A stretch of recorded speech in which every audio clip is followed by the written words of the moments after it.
He reached for the handle when the door suddenly burst open and two giggling teenage girls nearly collided with him. They gave him a wide-eyed, slack-jaw look, mumbled an apology, and swept past. Smiling, Grant entered the gym. Another teenage girl stood behind a long table at the entrance. Grant stopped to check in. Name? Grant Morgan. She checked her list on a clipboard, made a check mark by his name, and handed him a red construction paper heart from the table. Here you go. Grant glanced at the palm-sized piece of paper. The number 38 was boldly written on it in black marker. What's this? It's your dance number. Keep it with you. He shoved it into his pants pocket and opened the door to enter the main area of the gym. He was met with a wall of noise, heat, and flashing lights. Slightly dazed, it took him a few seconds for his eyes to adjust. The band was on an upraised platform to his left with the dance floor in front of it. Long tables filled with drinks and eats lined the wall to the right, and more tables and chairs were located in the back area where people could sit and eat and chat. From what he could see, the place looked packed. Strobe lights played across the room from a bank of lights hanging from the ceiling. Everywhere he looked, there were hearts and doilies and I love you slogans, and a crowded dance floor filled with gyrating bodies. Think prom night escalated. He laughed to himself. Grant! He recognized the voice before he turned around to catch the hug that enveloped him. The cousins hugged tightly. Lena was the first to break her grip and step back to give Grant the once-over. Oh my God! Look at you! You've gone from handsome to devastating. Speak for yourself. He laughed. Married life suits you, sis. I won't argue with you there. Hey, I was on my way to get something to drink. Come with me.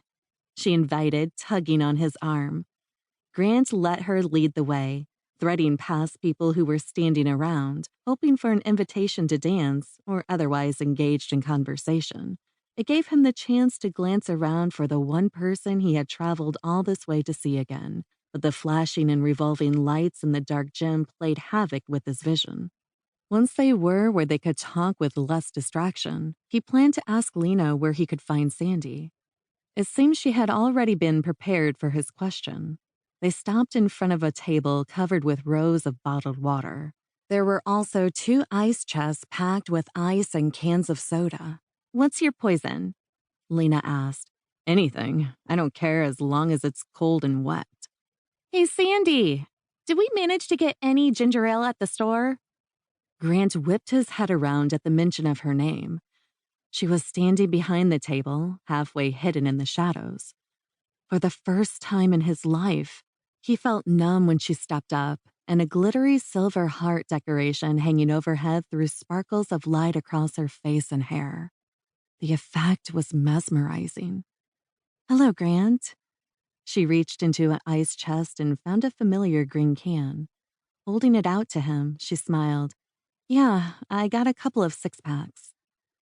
Somehow he managed to take the can from her and open it, all the while never taking his eyes off of her. He wanted to say something, but his mind had gone completely blank. Once again, Lena made the next move. I hate to do this, but I have to visit the little girl's room. I'll let you two get reacquainted while I'm gone. Lena slugged Grant in the arm, adding, You better not leave until we share a dance. You got me? I promise, he said and immediately forgot about her. Sanderly stood not 3 feet away, and he couldn't move another inch. It would take a bulldozer to maneuver him any closer.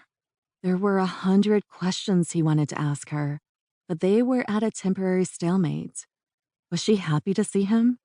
Or was his being here tonight an event she wished would soon be over? What should he say? Would you think me too forward if I asked you to dance? Sanderly asked hesitantly. Dance? Behind them, a slow love ballad started playing. Grant dropped his drink on the table and held out a hand to her. She took it, and together they walked onto the dance floor.